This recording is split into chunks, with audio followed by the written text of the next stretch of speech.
Nintendo, as everyone knows, is the biggest name in video games.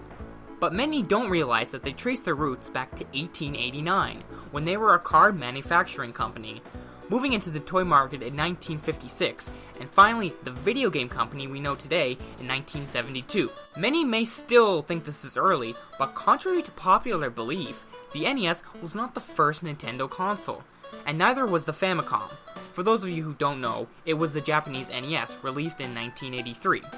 The very first home console was the color TV game made in 1977. From then on his history, Nintendo released the NES outside of Japan, saved the video game industry single-handedly, and became the biggest name in video games. But what if the biggest name in video games never released their very first home console? What if the NES never existed? What if Nintendo never took the risk? 1983, North America experienced the video game crash.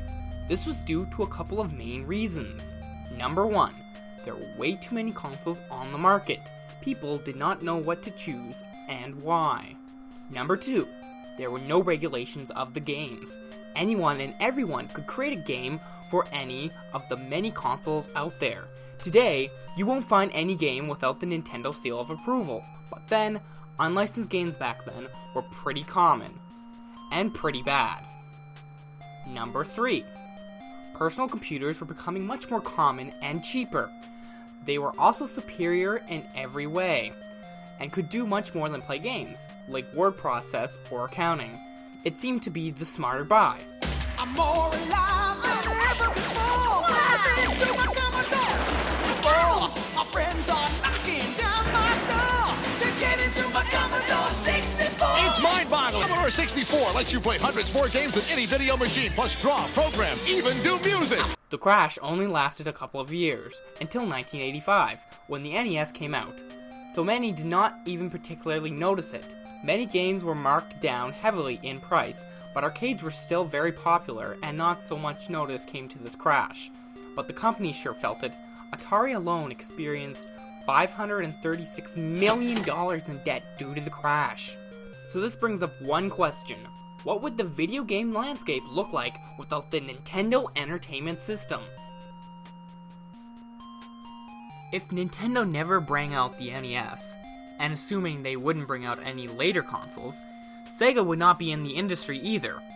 In 1983, Sega came out with the SG-1000 to compete with the Nintendo Famicom, coming out the same day on July 15th, 1983. But it was unsuccessful in the commercial market.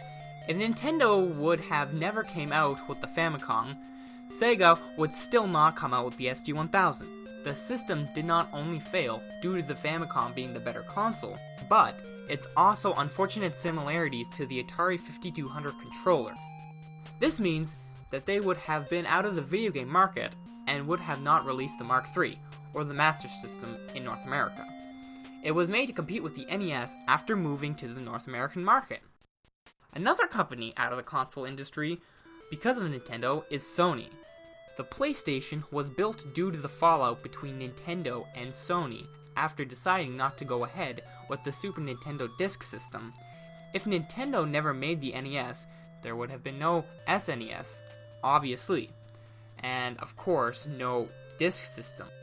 Microsoft with their Xbox would not be around either. The Dreamcast was released in 1998 with a special version of Windows. This was to more easily port the games to PC, but if Sega wasn't around, Microsoft would not get the small taste of the console industry. Thus, they would not release the Xbox a few years later. Likewise, all of the famous mascots and games we know today would not be around, like Mario, Sonic, or any others. The game industry would look very, very different.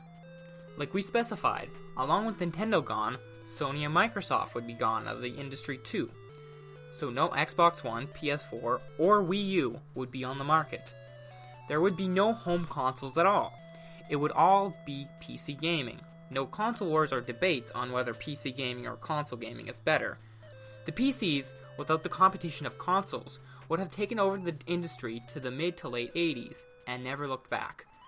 It would be debatable today if Steam and any game purchasing clients would be bigger than they have been without the console competition, because without it, gaming would probably not be as big either.